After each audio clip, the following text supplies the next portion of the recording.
भारत में जब भी कोई काम किसी सन्यासी ने शुरू किया है तो वो पूरा ही हुआ है। भारत एक ऐसा आध्यात्मिक देश है कि जहां सन्यासी कोई काम शुरू करे तो ईश्वर भी उसको पूरा कराता है। 3 उदाहरण देता हूं। हमारे देश में उस दौर में जब अंग्रेजों का साम्राज्य सारा छाया हुआ था, तब एक सन्यासी परम पूजनीय स्वामी दयानंद सरस्वती ने प्रयास किया देश की आजादी के लिए, स्वतंत्रता के लिए। हमें इतिहास के दस्तावेज जो मिले उनको देखकर हैरानी होती है। अभी थोड़े दिन से मैं कुछ इतिहास के दस्तावेज पढ़ रहा हूं तो पता चला झांसी की रानी लक्ष्मीबाई को अंग्रेजों से लड़ने की प्रेरणा परम पूजनीय स्वामी दयानंद सरस्वती ने दी।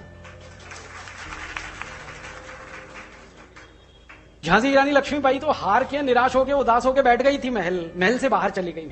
महल छीन लिया अंग्रेजों ने, पति छीन लिया ईश्वर ने, विधवा हो गई, अंग्रेजों ने संपत्ति छीन ली, कुछ बचा नहीं।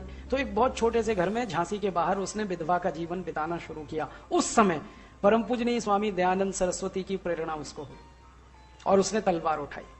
और वही प्रेरणा फिर तात्या टोपे को हुई, उन्होंने तलवार उठाई। नाना साहब पेशवा को हुई, वासुदेव बलवंत फड़के को हुई, और ऐसे 7,32,780 क्रांतिकारियों को एक ही तरह की प्रेरणा हो गई।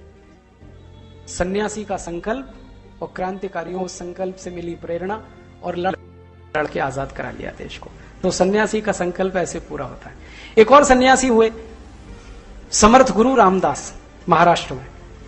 उस समय औरंगजेब का शासन था पूरे भारत पर। औरंगजेब बहुत अत्याचारी, क्रूर राजा था, आप सभी जानते। हिंदुओं को मारना, पीटना, मुसलमान बनाना। हिंदुओं के जनेऊ काटता था, जनेऊ ना कटवाए कोई तो गर्दन काटता। बहुत अत्याचार किया। उस अत्याचारी औरंगजेब को खत्म होना चाहिए, यह पहला संकल्प था समर्थ गुरु रामदास का।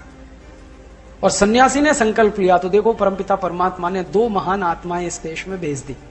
एक थे गुरु गोविंद सिंह उत्तर भारत में, एक थे छत्रपति शिवाजी दक्षिण भारत में। गुरु गोविंद सिंह वो सिखों के 10वें गुरु थे जिनके बच्चों को दीवार में चिनवा दिया गया औरंगजेब के द्वारा, लेकिन उन्होंने लड़ाई नहीं बंद की, संघर्ष बंद नहीं किया।